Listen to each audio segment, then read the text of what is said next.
So welcome to the first POV drive in this BMW. Now this BMW has been sitting for a while, and because of that, like any other BMW in its entirety of its life, and especially being the cheapest one, I've got loads of stuff on my dash. I've got warning lights galore.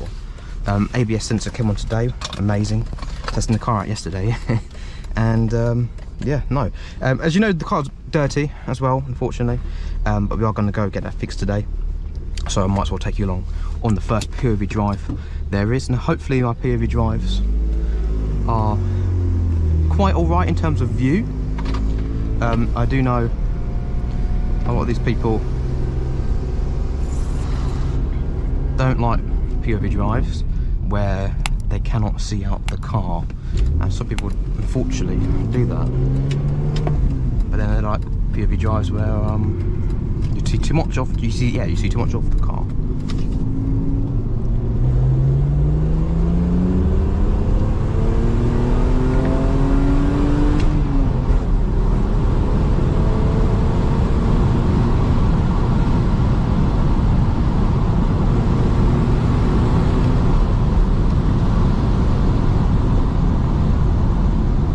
This car absolutely pulls, even though it's 200 horsepower, it absolutely pulls, and I actually really, it's amazing.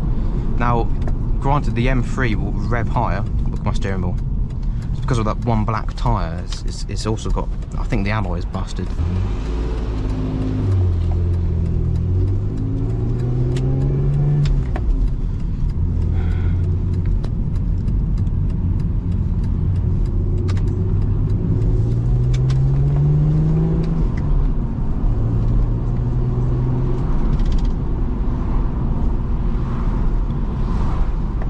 Now the M3 revs up to what, like 8,000, I'm not quite sure, and it's got 100 more horsepower than this car. But I don't really know, this car is fast enough for me already. Then again, I'm on a stepping ladder. I've got the Civic, which is like 108 horsepower, so that's 0 to 60 in 3 to 5 business working days. This is next day delivery and it's 0 to 60. Again, all my cars at the moment are just broken to hell. But we will get them fixed this year, hopefully, or maybe next year. I'm not quite sure, to be honest with you. I do need to get them all fixed, but when it happens, again, I'm not too sure.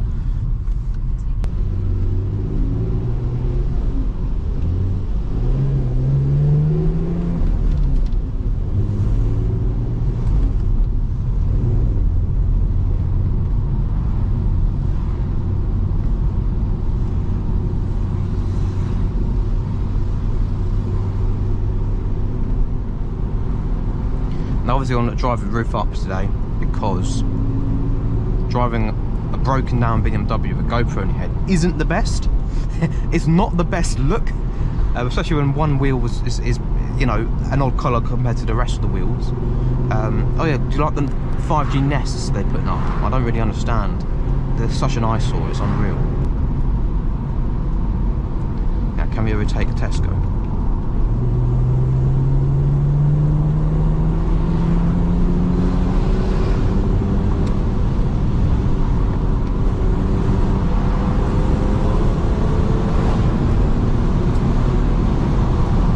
Overtake the ball, brother.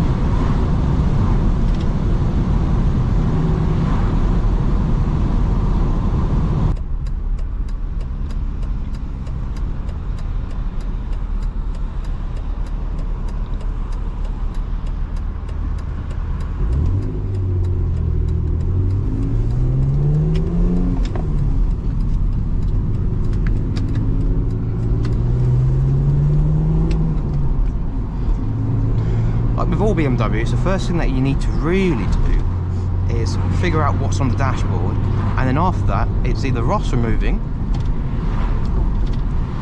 or subframe mounts in E46, because I guarantee my subframe mounts are cracked because of the previous owner. You would have saw him on the channel. He has drifted this car a couple of times. He's even drifted this into, you know, another car. But he did a very good job on the repair, to be honest with you, apart from this right hand side when it comes to the wheel, unless it's just the wheel being a bit shit, which it could be just the wheel being a bit shit. But apart from that, everything seems okay. Although my ABS sensors pinged up this morning. Is it to do with the wheel? I'm not too sure. It looks like traction control's off. Again, I'm not too sure. And then the engine lights, that is a misfire because we haven't got we've got capless headers on this. So the front two O2 sensors are just dangling around, not doing anything, and I'm not quite sure what to do with them because, yeah, apparently he's saying with the O2 delete tune or whatever, whatever that is.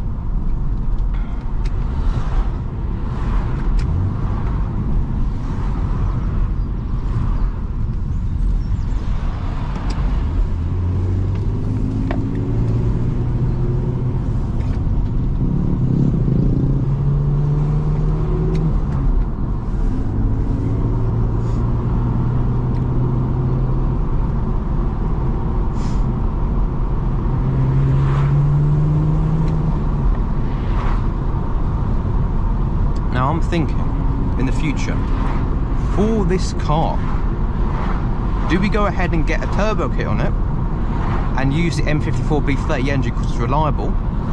I think we do that.